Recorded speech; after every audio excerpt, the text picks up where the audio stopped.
So,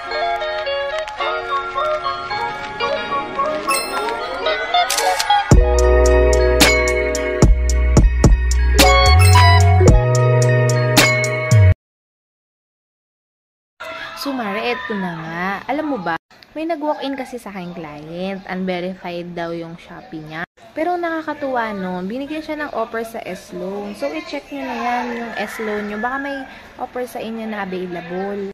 No need to convert yan. Automatic yan, withdraw. Tapos mapupunta yan sa Shopee Pay mo.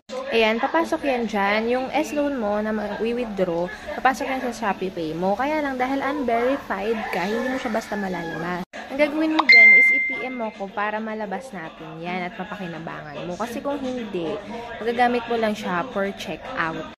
So, eto na nga. Ito yung other loan na ino-offer ni Shopee. Ang tawag dito is S-Pay Later.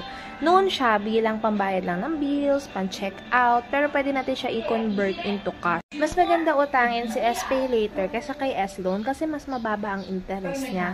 Kasi for checkout lang talaga siya, pero pwede natin siyang gawing cash.